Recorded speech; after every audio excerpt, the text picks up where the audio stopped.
Hoje nós vamos começar a nova revista, que é uma continuação, né?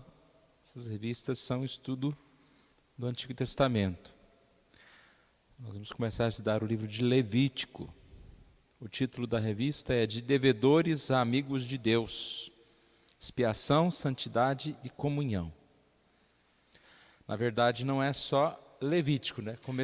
Partindo de Levítico, então Levítico, Números e Deuteronômio. Lição 1. A importância da expiação. Deus salva o seu povo conforme a sua promessa.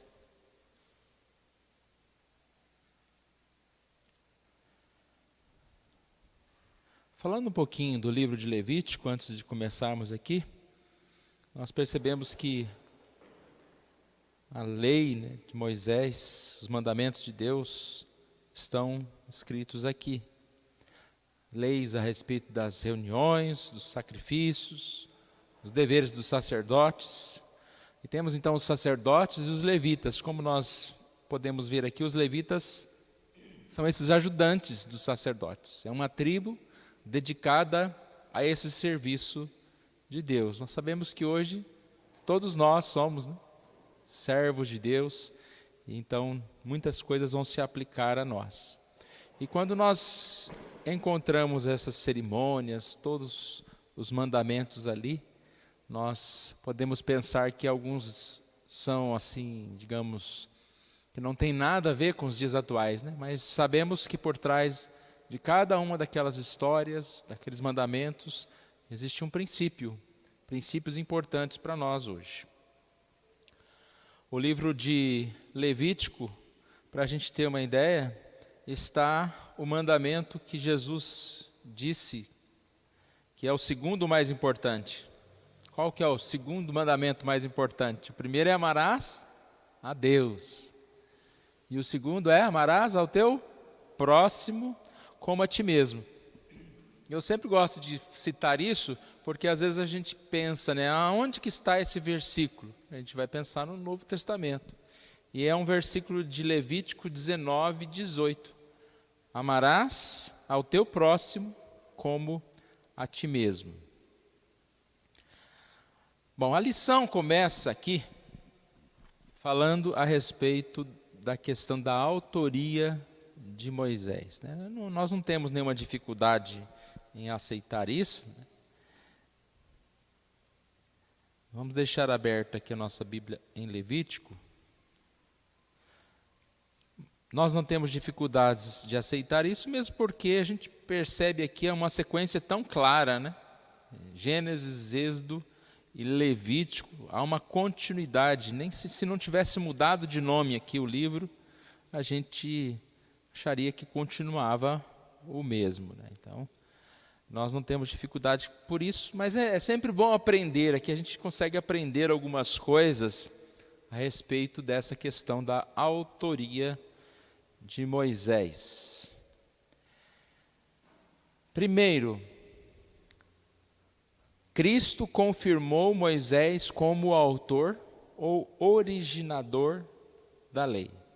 Aí tem uma passagem de Lucas 24, 44, e nessa passagem Jesus está dizendo: importava se cumprisse tudo o que de mim está escrito na lei de Moisés, nos profetas e nos salmos.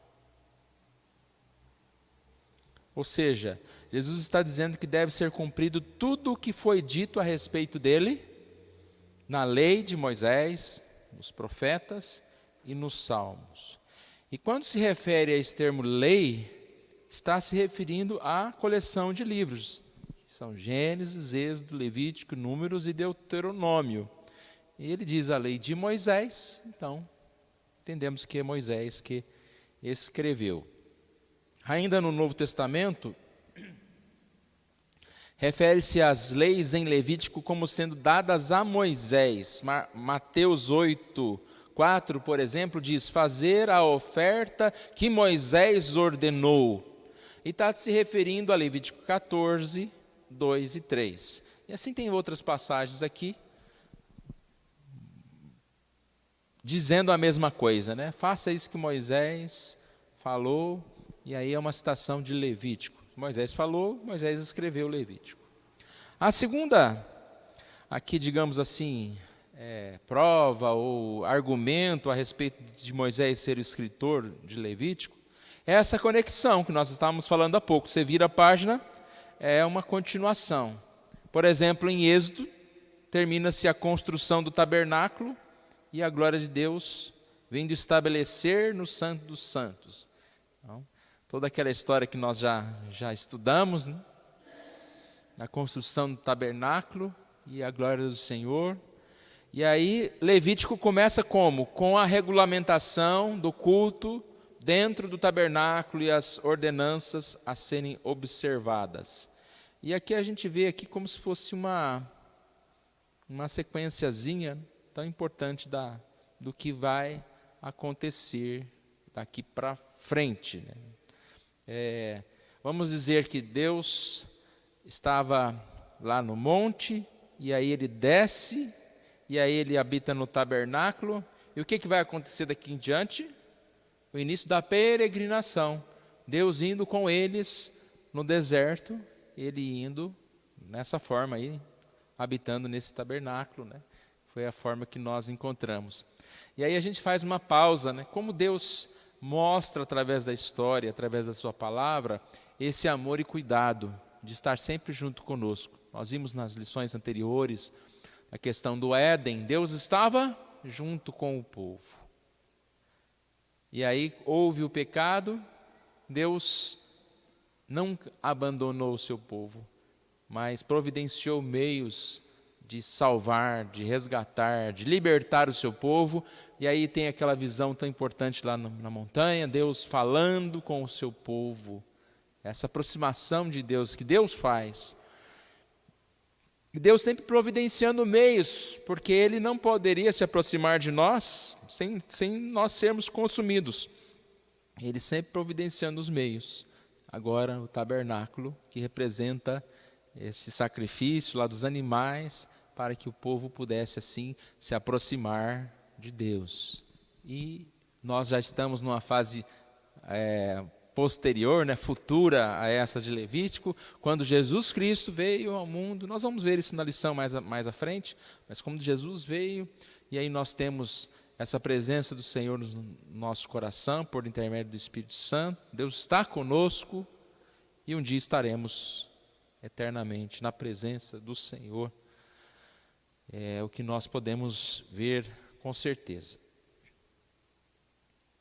Então a conexão termina Êxodo, começa Levítico, você percebe a ligação de continuidade até histórica, né? Não pula nada.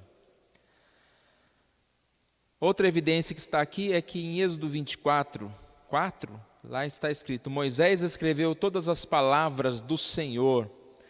E por que essa palavra do Senhor ia acabar em Êxodo? Ela continua. Então, se Moisés escreveu Êxodo, Moisés continua escrevendo Levítico. Aqui diz terceiro: Moisés com Arão certamente é o mediador dominante entre Deus e Israel. Lemos 39 vezes que o Senhor falou com Moisés. Então, provavelmente, se o livro de Levítico é a respeito do que o Senhor falou, e o Senhor falou com Moisés, e Moisés assim escreveu este livro. Isso é a introdução. Ponto 1. Começa falando sobre a data. Esse ponto 1 é bem pequenininho. Começa falando sobre a data, talvez também para certificar da continuidade, né? Então, Deus está lá na montanha, construiu-se o tabernáculo, começa Levítico, eles já estão, digamos assim, recebendo instruções para como fazer lá as ofertas, os sacrifícios, a adoração, tudo mais. E aí eles vão partir para esse caminhar. Então diz a lição que essas coisas aconteceram simultaneamente no primeiro mês do segundo ano depois do Êxodo. Então, dá uma confusão na cabeça dessa história de primeiro mês do segundo ano, não é mais fácil segundo ano, né? 2 anos depois, e primeiro mês depois que passaram-se os 2 anos. E aí também fala, do Levítico indica que o tabernáculo estava de pé e Israel planejou deixar o Sinai, ou seja, começar essa caminhada, no primeiro dia do 2º mês, do 2º ano depois de sair do Egito. Então há uma sequência aqui. Deus ensina ao seu povo como ter comunhão com Ele. Vamos ver essa ligação aqui, né? Então esse ponto 1 vai falar o seguinte. Levítico começa com Deus chamando Moisés da tenda da congregação. Êxodo, Deus ficava no Monte Sinai e ninguém se atrevia a aproximar-se dele. Então agora a gente percebe essa ideia de Deus habitar com o povo, no meio do povo. Foi até falado naquela lição anterior que a construção lá do tabernáculo seria como um novo Éden, né? Muitas semelhanças ao jardim do Éden, nessa ideia de que Deus habita com o seu povo. Isso acontece, se possível, a partir dos sacrifícios, que esse livro aqui vai descrever muito bem. Sabemos que esses sacrifícios eram uma figura do sacrifício de Jesus. E nós podemos, assim, ter essa presença de Deus, Deus graciosamente habitando com o seu povo e assim estando conosco. Correto? Se alguém quiser participar, fique à vontade, tá? Pode falar. Ponto 2. Levítico e a história da redenção. Os judeus chamavam o livro simplesmente por suas palavras iniciais em hebraico, Echamou. Então repare que a gente tem aqui livro de Gênesis, Êxodo, Levítico. Esses nomes aqui foram, de certa forma, também dados. No caso de Levítico, a revista explica que vem da Septuaginta, ou seja, a tradução grega do Antigo Testamento no 3º século. E eles colocaram esse nome, Levítico. Como que os judeus chamavam o livro? Pelas palavras iniciais em hebraico. Levítico 1:1 começa, chamou o Senhor a Moisés. Ou seja, chamou, a primeira palavra aqui. Já pensou se a gente chegasse aqui e falasse, vamos abrir as nossas Bíblias no livro E chamou? Ninguém iria saber. Provavelmente daqui uma semana a gente já esqueceu, né? Mas é interessante essas questões. Por que eles chamavam o livro de E chamou? Tem um sentido. Quando você dá nome num livro, é porque você dá importância que aquele nome diga algo a respeito do livro. Então, esse E chamou aqui está relacionado a essa ideia de clamar ou pregar para alguém. Deus chama Moisés e lhes dá as leis e as cerimônias. Então, E chamou. Moisés foi chamado para ensinar ao povo estas leis. Levítico também é um título muito bom para o livro de Levítico, né? Levítico se remete à questão dos levitas. Às vezes a gente lembra de lei, né? Levítico, lei. Mas antes de Levítico estar relacionado à palavra lei, está relacionado aos levitas. Quem eram os levitas? Os assistentes, ajudantes dos sacerdotes. O povo, a tribo de Levi inteira estava ali separada para essa função tão importante. Então, o povo iria caminhar por deserto. Aquilo deveria ser uma estrutura, né, difícil de se manter com tantos detalhes que existiam a respeito do tabernáculo e tudo que deveria ser feito, como as cerimônias tinham que ser realizadas. Então havia um grupo especial preparado para isso. Então o título Levítico dá essa ideia de lembrar dos levitas e é um título apropriado, como diz aqui na lição, porque os sacerdotes levíticos são centrais para o livro. E chamou Moisés para falar para quem? Para os levitas. Então é o livro de Levítico. O Senhor, por meio de Moisés, confia as leis e cerimônias aos sacerdotes levíticos, aos levitas e seus auxiliares, e instrui o povo a observar os princípios da verdadeira adoração. E aí a gente começa a ver a diferença entre Êxodo e Levítico. Êxodo mostra Deus criando um povo redimido. Êxodo é saída, saíram do exército, foram libertos, um povo foi formado. E agora, em Levítico mostra fazendo um povo santo. Fazendo um povo santo. Levítico vai mostrar como esse povo que foi liberto, como esse povo que foi redimido deve viver. E aí tem as duas palavrinhas da revista aqui, ó, que são expiação e santidade. O povo redimido é um povo santo. Expiação e santidade são palavras que precisam ser palavras unidas, não a palavra em si, mas o significado delas. Você não pode falar só sobre expiação sem santidade. Libertação em ação, salvação em ação. Nós somos assim remidos para viver para Deus, para a santidade. Expiação é mencionada 43 vezes, santidade, a palavra santidade aparece 76 vezes aqui, então, no livro de Levítico. É interessante esta questão das palavras, não sei quantos os irmãos têm esse costume.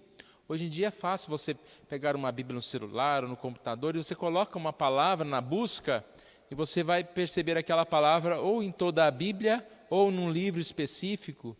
E assim é interessante para a gente estudar algumas passagens ou alguns termos. Um dia eu escrevi um texto com a palavra bem-aventurado. Aonde que essa palavra aparece? Então você vai percebendo que há uma repetição de uma certa palavra, de uma certa expressão, em toda a Bíblia, né? Antigamente as pessoas, para fazer isso, elas precisavam ler a Bíblia inteira, né? Para ir anotando. Hoje em dia fica mais fácil, a gente pode aprender algumas coisas. Então aqui no Levítico aparece bastante a palavra santidade e bastante a palavra expiação. Expiação é feita pelo oferecimento de sacrifícios e pela intercessão dos sacerdotes, que apontam para o Messias vindouro. Como que nós somos perdoados? Pelo sacrifício de Jesus. Porque nós podemos, digamos assim, né, dormir, muitas vezes, depois de um dia difícil, em que nós não nos comportamos lá, vamos dizer, como tão bem deveríamos. E aí a Bíblia diz que a misericórdia do Senhor se renova a cada manhã. Nós não precisamos levantar com o peso do pecado, mas podemos confessar, devemos confessar o nosso pecado, deixar para trás. Não andamos com o peso do pecado. Às vezes a gente tem algumas certas preocupações em relação à consequência do que nós fazemos, em relação a outros que nos viram, né? E que, de certa forma, nós temos responsabilidade diante dessas pessoas, mas nós não precisamos carregar o peso do pecado. Então isso é graças a Jesus, graças ao perdão de Jesus, ao amor de Jesus por nós. Quer falar, irmão? Pode falar. Então, essa passagem que fala na expiação, que fala da nossa culpa apagada, e a santificação, e sermos separados, né? E achei muito importante essa lição para nós, para a gente poder analisar melhor nessa questão, analisar e valorizar também, né? Porque quando falo da nossa expiação, a gente lembrar do sacrifício que Jesus fez, né? O livro de Levítico mostra bem quantos animais eram sacrificados, mas sempre precisava de haver sacrifício, né, para isso, para expiação dos pecados. E hoje nós temos, né, temos essa certeza que Jesus ele pagou o preço em uma vez, né, por todas. Mas esse processo da santificação é que nós precisamos de estar analisando melhor também, eu creio, né, cada um, né, analisar para a sua vida. Esse processo de santificação é muito importante na nossa vida. E a Bíblia deixa bem claro, né, que sem a santificação, ninguém verá o Senhor. Então não é tão simples assim. Às vezes parece que é simples, só se entregar a Jesus, está tudo certo.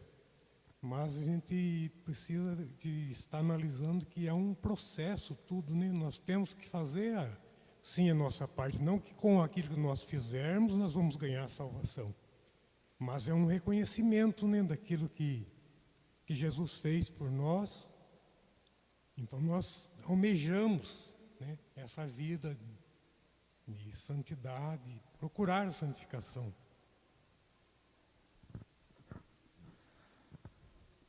Culpa apagada e coberta é um termo interessante mesmo, como você nos lembrou. Não que nós somos salvos porque nós merecíamos, nós somos salvos porque o Senhor Deus nos perdoou. Pensa nisso, faz uma comparação com uma dívida. Se você tem uma dívida lá, que está tomando quase todo o seu salário, você está sufocado, e de repente vem alguém, não, apagada, essa dívida não existe mais. Ou seja, você é grato por isso, porque você sabe que você devia, né? Vamos dizer, entre aspas, continua devendo, mas você foi perdoado, você foi assim, agraciado com esse presente, né?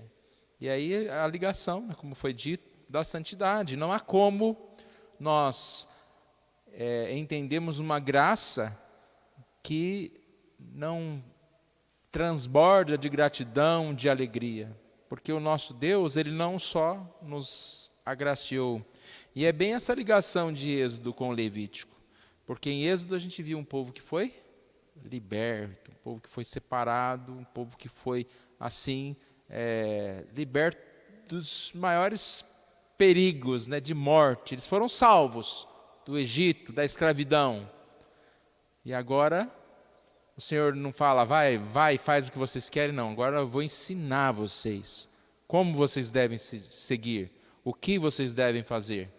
E todos nós, como cristãos, após a nossa conversão, nós somos chamados a observar. Crer e observar é o hino, né? A crer, mas também observar tudo que Cristo mandar. Buscar a obediência. Então nós sabemos muito bem. Nós não somos como o ímpio. O ímpio, às vezes eles têm até razão do que falam, do que vivem, porque é o que eles creem. Às vezes o cristão é pior do que o ímpio, porque você diz que crê numa coisa e não faz aquilo de acordo com o que você crê. Um ímpio, né, que vai lá para as avenidas, lá, se expor, seja num carnaval, né? É interessante essa história de feriado, né?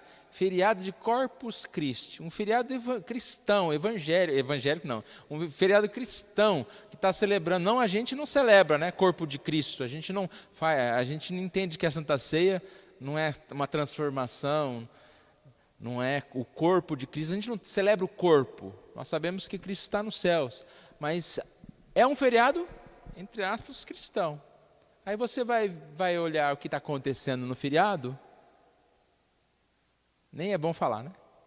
É carnaval, é a volta é parada não sei o quê, é não sei o que mais. Ou seja, mas essas pessoas, elas estão andando, estão levantando um cartaz, uma bandeira daquilo que eles acreditam. Eles não têm Deus, eles não têm a palavra. E aí olha como é a nossa responsabilidade, né? Deus chama e falou, vem cá, eu vou te salvar. E eu vou te dar a palavra. É assim que eu quero que você ande. É assim que você deve perseguir nos meus caminhos. E nós sabemos que nós não seremos perfeitos enquanto não chegarmos no final dessa estrada. Mas nós temos que lutar. Nós temos que nos esforçar. Temos que acreditar na santidade, na possibilidade da santidade. A mensagem de hoje cedo, se a gente colocar só o termo santidade na mensagem de hoje cedo, né, serviria muito bem, porque as dificuldades que enfrentamos, seja as tentações, isso vai acontecer. O próprio pecado, a própria queda diante de algumas lutas, a queda. Mas nós precisamos persistir, acreditar na vitória, acreditar que com Deus os inimigos se rendem, e não nós vamos nos render fronte ao inimigo. O papel do inimigo é atacar, o papel do inimigo é sugerir o pecado, é falar que nós devemos viver de forma contrária à Bíblia, que nós devemos mentir, que não tem nada de errado você ficar irritado, olha como que a pessoa te irritou, e aí por diante. Esse é o papel do inimigo e da nossa natureza. Qual é o nosso papel como cristãos? Ouvir a Deus e buscar essa santidade. Então aqui diz, a santidade é efetuada por nosso contato com Deus, pela obra do seu Espírito Santo e pelo nosso andar na luz de suas leis.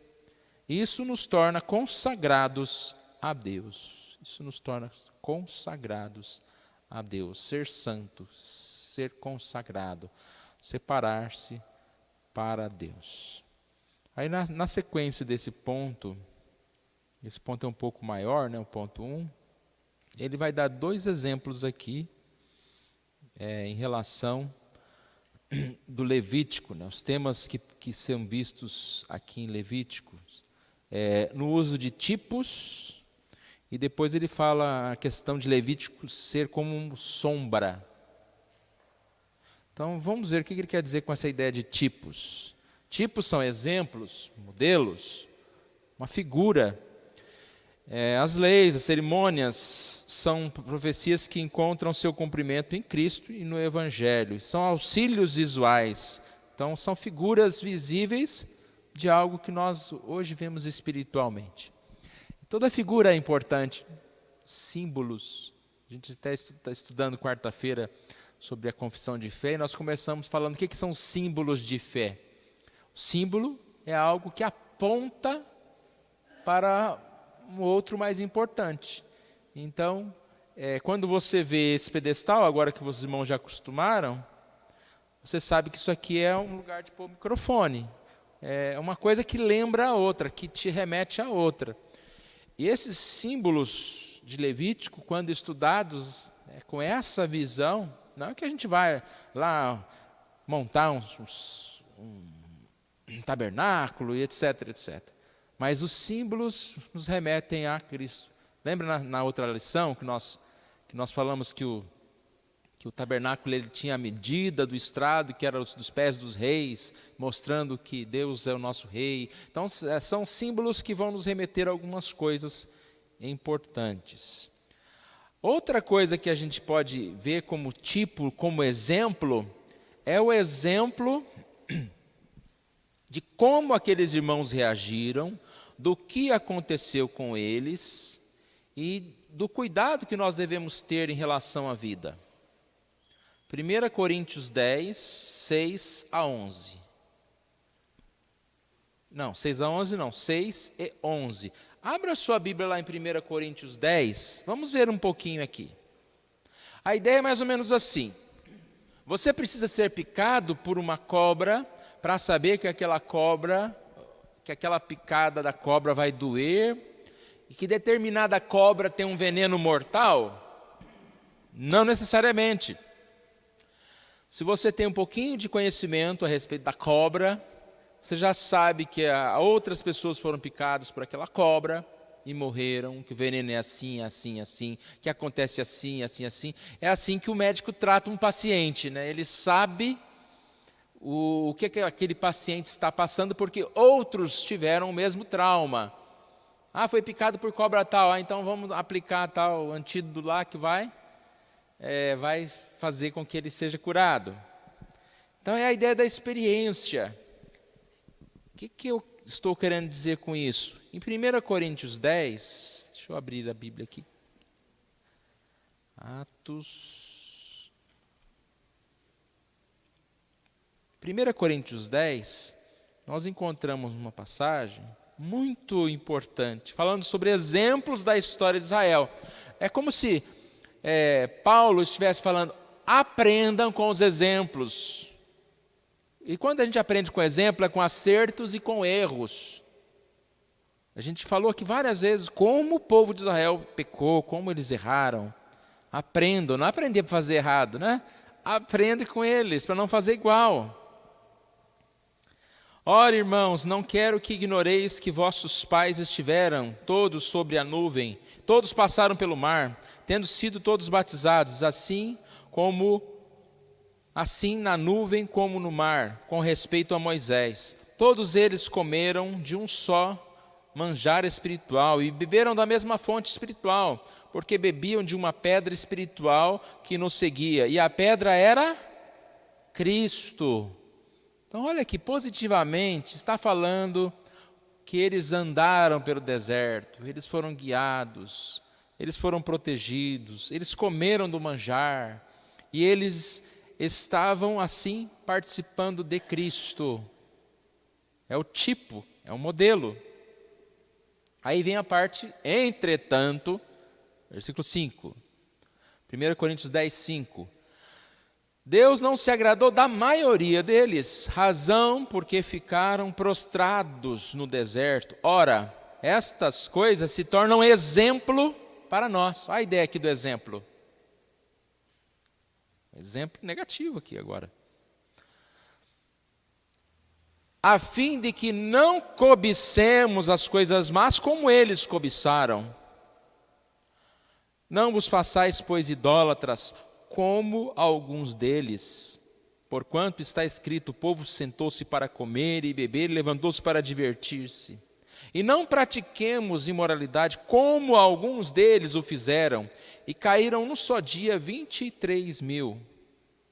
Não ponhamos o Senhor à prova, como alguns deles já fizeram e pereceram pelas mordeduras das serpentes. Nem murmureis, como alguns deles murmuraram e foram destruídos pelo exterminador. Repare então aqui que dá um sermão muito bom, não? Olha o quanto de tópico, de coisas que nós podemos tomar como exemplo e não fazer igual. E não fazer igual. E aí a gente vê o retrato de uma igreja hoje. Quanto muitos estão aí comendo, bebendo, se divertindo. Muitos estão murmurando. Muitos estão colocando o Senhor à prova e assim por diante. Parei no 11, né? Estas coisas lhes sobrevieram como exemplos e foram escritas para advertência nossa, de nós outros, sobre quem os fins dos séculos têm chegado. É um texto bem completo, né? Então é exemplo para nós. Nós que estamos de agora mais próximos do fim, devemos observar estas coisas. Aquele, pois, que pensa estar em pé, veja que não caia. Por isso que aqui essa ideia, né? Uma igreja que se achava, não, eu sou a igreja exemplo. As outras igrejas têm que vir aqui ver como que é que eu faço. Olha como eu faço perfeito o trabalho. Olha como eu evangelismo. Olha como eu faço doações. Olha como o meu louvor é perfeito. Olha como isso, olha isso. Aquele que pensa estar de pé, veja que não caia. E aí tem um versículo, acredito que muitos de nós já decoramos, né? Não vos sobreveio tentação que não fosse humana, mas Deus é fiel e não permitirá que sejais tentados além das vossas forças, pois juntamente com a tentação vos proverá livramento, de sorte que a possais suportar. Então, não desista. A tentação é forte, mas não além das nossas forças. E a gente acha, não dou conta. Deus proverá livramento, de sorte que a possais suportar. Pode falar, irmã. E engraçado, esse texto de Coríntios aqui, Paulo aplica a história do Antigo Testamento à nossa vida para mostrar a importância de preservarmos a nossa fé. Né? Que antigamente lá, aqui ele está mostrando, tudo isso se nós fizermos, nós vamos sofrer as consequências, para que nós não façamos o que o povo lá atrás fez, para a preservação da nossa fé mesmo. Aqui no comentário fala assim: não é suficiente experimentar os benefícios externos da igreja visível. Deve haver aplicação experimental da graça divina na alma. Então, nós devemos aplicar, não só falar, viver e a ação. É essa ação que nós devemos ter, da santificação. Sem ela, nós não veremos a Deus.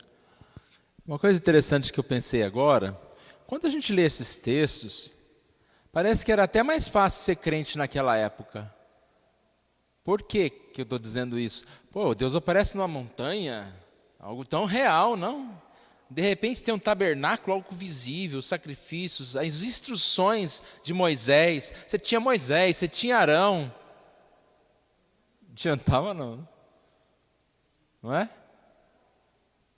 E sempre vai ser assim.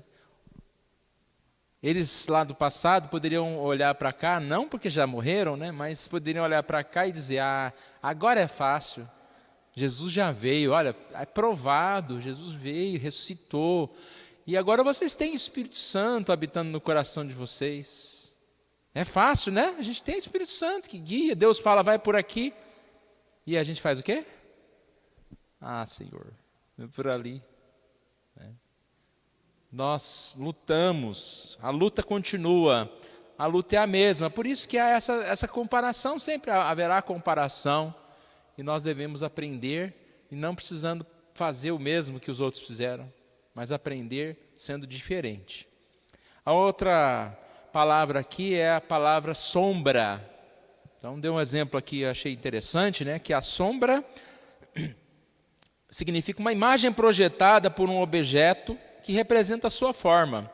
Imagine alguém vindo em sua direção em dia ensolarado. O sol está por trás dessa pessoa e a sua sombra o alcança primeiro. Então essa ideia é interessante, né? Talvez você ainda não viu o objeto, mas você viu a sombra. Aí você vendo a sombra, você fala, nossa, é uma pessoa que está vindo ali. Ó. Dependendo da sombra, né, se a pessoa tiver um nariz um pouco maior, ou seja o que for, você, é o fulano que está vindo, né? Você já reconhece pela sombra. A sombra é o que estes passaram, a sombra é o que nós temos hoje ainda. Jesus veio e ainda nós temos essa imagem de algo que ainda está por vir. Nosso Senhor e seu Evangelho, com muita luz por trás, lançam sombras à medida que a plenitude do tempo se aproxima. E também assim, irmãos, até um exemplo da santificação, né, da santidade. À medida em que nós vivemos com essa experiência na presença do Senhor, nós podemos crescer nesses caminhos, podemos caminhar para a santidade. Ponto 3. Cristo em Levítico. Por meio de seus símbolos e ritos, Levítico apresenta uma descrição do caráter de Deus que é pressuposta e aprofundada na mensagem do Novo Testamento sobre Cristo. Então, esse ponto 3, ele vai confirmar, né, muitas dessas verdades que nós já temos dito a respeito dessa comparação de Levítico principalmente com o livro de Hebreus, né, que faz essa comparação do sacrifício de Levítico com o sacrifício de Jesus. Deus é fonte de vida perfeita. Ele ama o seu povo e quer habitar com o seu povo. E aí, para que nós pudéssemos, assim, receber o Senhor, nós temos Jesus. E lembra das comparações, né?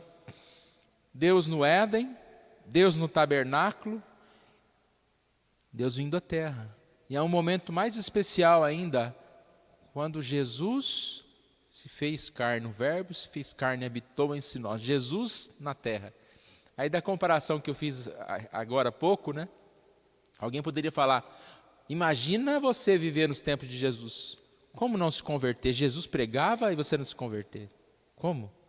Como você negar Jesus, estando frente a frente com Ele?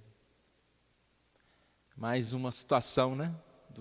Como o pecado é pecado, como nós somos realmente tendo um coração cheio de, digamos assim, né, de maldade, de distanciamento da palavra e da verdade. Então Deus foi alguém que, em uma pré-figura aqui da encarnação, vemos o Verbo que se fez carne e habitou entre nós. Levítico também mostra claramente a pecaminosidade humana, e aí ele começa a dizer, né, dos filhos de Arão, que haviam sido ordenados e profanaram o seu ofício sacerdotal e morreram. Aqueles que sofriam de doenças de pele e fluxos, bem como aqueles que possuíam imperfeições morais, eram proibidos de participar do culto, pois as imperfeições eram incompatíveis com o Deus santo e imperfeito. Aqui é o capítulo 12 a 15, né? É um texto interessante de ser estudado, né? Que alguém pode pensar, não, mas como que você vai impedir alguém, né, por causa de uma imperfeição? Mas a ideia não é essa, a ideia não é que você está julgando alguém, mas você está exatamente mostrando a santidade de Deus. E é uma comparação com a moral mesmo, né? Como que você pode se comparecer moralmente e dizer que está diante de Deus santo? Tem lá no Novo Testamento, né, passagens que falam sobre as vestes brancas. Então você não pode comparecer diante do Senhor com essas vestes sujas, mas você precisa lavá-las no sangue de Jesus, você precisa purificar em Jesus. Como foi falado, né, no início do versículo, sem a santidade sem a qual ninguém verá o Senhor. Essa é mais ou menos a ideia aqui. Levítico ensina a universalidade do pecado humano. A gente estava falando há pouco sobre isso. Preso entre a santidade divina e a pecaminosidade humana, a maior necessidade do ser humano é receber expiação. Então nós vemos aqui essa obra expiatória se cumprindo em Cristo. Cristo é o Cordeiro sacrificial perfeito que tira o pecado do mundo. Sua morte é o resgate por muitos e seu sangue purifica de todo pecado. E aí são as comparações. Levítico com Hebreus ou com o Novo Testamento. Existia o sumo sacerdote. Jesus é o sumo sacerdote perfeito. Como o sumo sacerdote fazia lá os seus rituais? Uma vez ao ano ele poderia entrar. Aqui diz que o Jesus, o sumo sacerdote perfeito, não entra no tabernáculo terreno uma vez por ano, no dia da expiação, mas no templo celestial para sempre. Qual que era essa ideia de entrar no tabernáculo? É a ideia de que Jesus ressuscitou e está à direita de Deus, está com Deus, está na presença de Deus. Desde sempre. Né? Cristo não ofereceu um bode, mas ofereceu a sua própria vida. O sumo sacerdote, ele apenas levava lá o animal e sacrificava. Cristo ofereceu a si mesmo. Quando o véu do templo se rasgou na crucificação de Jesus, ficou claro que a sua morte abriu o caminho para Deus, de modo que todos que crescem tivessem acesso mais pleno. Lembra quando nós falamos sobre essas cortinas que havia bordado lá a figura de querubins? é uma representação do Éden, que havia os anjos, os querubins lá que impediam a entrada. Aquela cortina impedia a entrada, era uma separação. E quando Jesus morreu, o véu se rasgou, dizendo que temos acesso a Deus por meio de Jesus Cristo. Ele abriu esse caminho. Levítico se concentra na importância de manter Israel separado dos povos vizinhos. Então, muito do que nós vamos ver aqui, nem tudo nós vamos ver, né, porque a lição ela tem essa ideia de nos dar uma passagem sobre os livros da Bíblia, né, e é muito importante a gente poder ler assim esses livros, mesmo que rapidamente, mas muitos desses exemplos e muitas das cerimônias, das formas que eles deveriam, digamos assim, realizar, como leis alimentares e alguns símbolos que eles deveriam ter, é para que eles pudessem ser assim discernidos como diferentes. Eles estavam no mundo, mas eles eram diferentes do mundo. Eu não sou igual ao mundo. Quer falar? Pode falar. Esse tópico aqui, não sei se eu vou fugir da lição, se eu fizer isso, o senhor me corrige. Ele traz para nós aqui a nossa dependência mesmo de Deus, a nossa dependência de Cristo mesmo. Que nós não somos nada, nós devemos ser gratos, lá, não voltarmos lá em Coríntios, lá, ser murmuradores. Aqui fala, o Deus Santo é mostrado nos evangelhos como sendo Cristo, que oferece vida, saúde e santidade a todos que estão dispostos a segui-los. Como que é essa disposição? A sermos gratos, a nossa dependência mesmo de Cristo. Não colocar, bater no peito, eu tenho isso porque eu consegui, porque eu tenho um salário bom, porque eu sou isso. Não, porque Cristo renova, Deus renova em nós a cada manhã as suas misericórdias. É por isso que eu consigo. É essa dependência nossa. Eu entendi esse tópico trazendo hoje no conceito para nós a nossa dependência mesmo de Deus, que precisamos estar dependentes a todo instante do nosso Deus. Vou concluir com o que você disse, mas só terminando aqui, essa ideia de separação. Os levíticos, eles tinham que manter-se separados dos povos de vizinhos. E o que ia mantê-los separados? É que eles tinham uma conduta diferente, que eles tinham rituais a seguir que os outros não tinham. Então, como que é isso hoje? Nós não temos rituais alimentares, né? Não tem que vestir determinada cor, né? Não estou falando nem de questão de decência, isso todos nós temos, né? Mas eu falo assim em relação a ter um uniforme de crente, carteirinha de crente, a comer tal alimento, não poder comer tal alimento, né?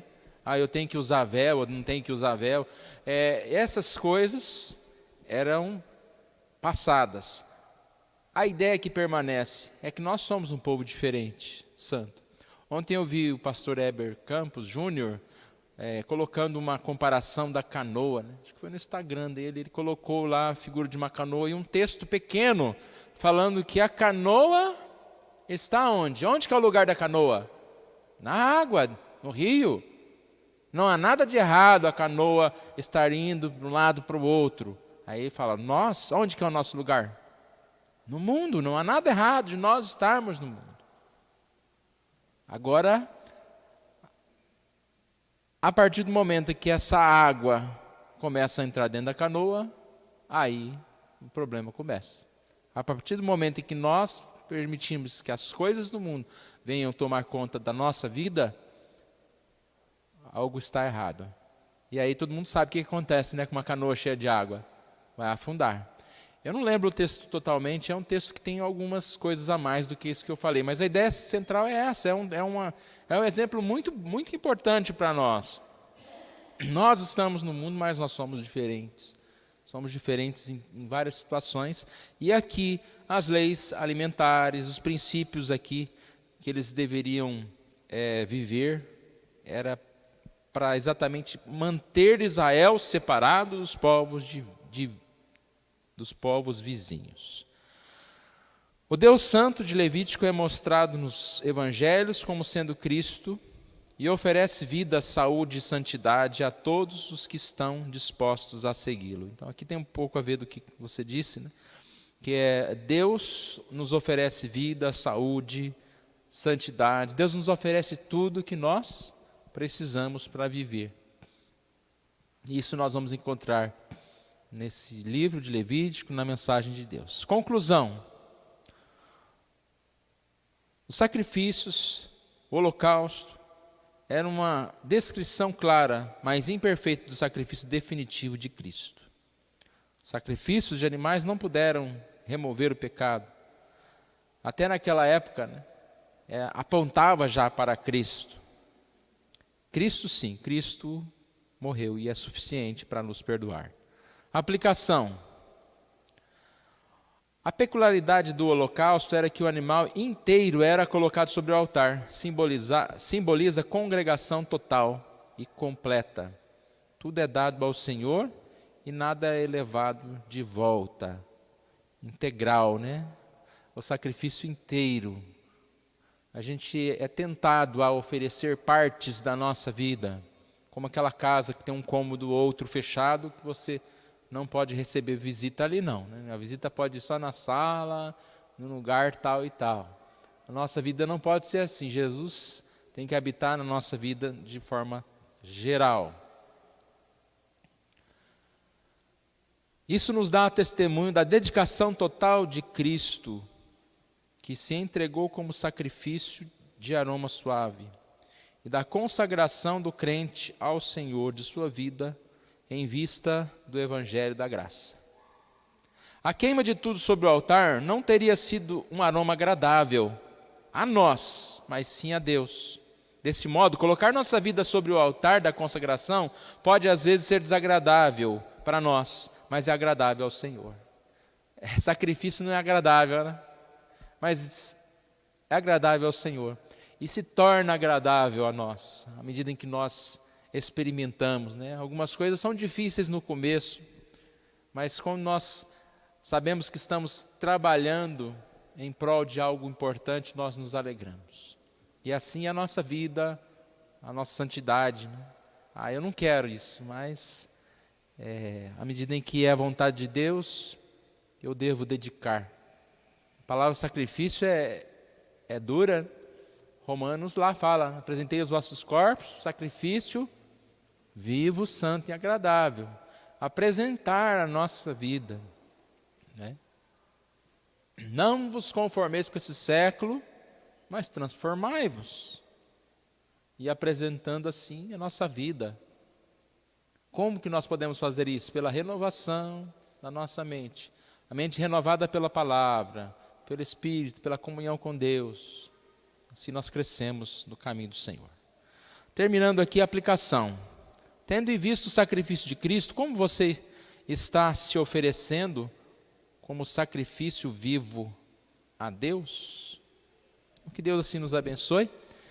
E vamos estudar a lição. A revista, a oportunidade que nós estamos tendo é muito importante, né?